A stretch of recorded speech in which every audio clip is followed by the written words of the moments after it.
Nutella একটু বেশি প্রিয়।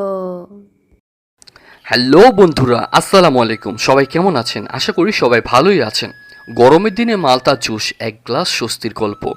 গ্রীষ্মকাল মানে প্রচণ্ড রোদ, গরম বাতাস আর অস্বস্তিকর আবহাওয়া। দিনের বেশিরভাগ সময় শরীর ক্লান্ত ও অবসন্ন হয়ে পড়ে। এমন সময় ঠান্ডা কোনো পানীয় কিংবা ফলের জুস যেন শরীর ও মনের জন্য আশীর্বাদ হয়ে আসে। সেদিনই ছিল তেমনই একটি গরমের দিন। সূর্যের তাপমাত্রা এতটাই বেশি ছিল যে ঘরের ভেতরেও অস্বস্তি লাগছিল। বাইরে বের হওয়া তো দূরের কথা, ঘরের মধ্যেও যেন গরমের তীব্রতা অনুভব করা যাচ্ছিল। ঠিক এমন সময় বাবা বাজার থেকে 5 কেজি মালতা ফল কিনে নিয়ে এলেন। একসাথে এতগুলো মালতা দেখে প্রথমে বেশ ভালোই লাগলো। মালতা এমন একটি ফল যা ছোট বড় সবার কাছেই বেশ জনপ্রিয়। এত মিষ্টি ও হালকা টক স্বাদ মনকে সতেজ করে তোলে। তবে 5 কেজি মালতা একসাথে খাওয়া সহজ কাজ নয়।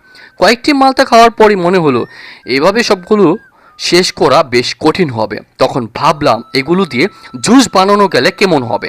গরমের দিনে ঠান্ডা মালতা জুস নিশ্চয়ই অনেক বেশি প্রশান্তি দিবে। মালতা জুস বানানোর সিদ্ধান্ত নেওয়ার পর আমি চলে গেলাম সরাসরি রান্নাঘরের দিকে। সাধারণত জুস বানানোর জন্য ব্লেন্ডার বা জুসার ব্যবহার করা হয়, কিন্তু তখন আমাদের কাছে ব্লেন্ডার ব্যবহার করার সুযোগ ছিল না। তাই হাতে করেই জুস তৈরি করার পরিকল্পনা করলাম। প্রথমে মালতাগুলো ভালোভাবে ধুয়ে পরিষ্কার করে নিলাম। ফল পরিষ্কার রাখা খুবই গুরুত্বপূর্ণ, কারণ এর মাধ্যমে স্বাস্থ্য সুরক্ষিত থাকে। এরপর একে একে মালতাগুলোর খোসা ছড়াতে শুরু করলাম। খোসা ছড়ানোর সময় চারিদিকে মালতার সুন্দর সুগন্ধ ছড়িয়ে পড়ছিল। সেই সুবাস যেন মনকে আরও বেশি সতেজ করে তুলছিল। প্রতিটি মালতার খোসা ছড়িয়ে ছোট ছোট টুকরো করে একটি পাত্রে জমা করতে লাগলাম। ধীরে ধীরে পাত্রটি মালতার টুকরোই ভরে গেল। সব মালতা কেটে নেওয়ার পর শুরু হলো আসল কাজ। হাতে করে প্রতিটি টুকরো চেপে চেপে রস বের করতে লাগলাম।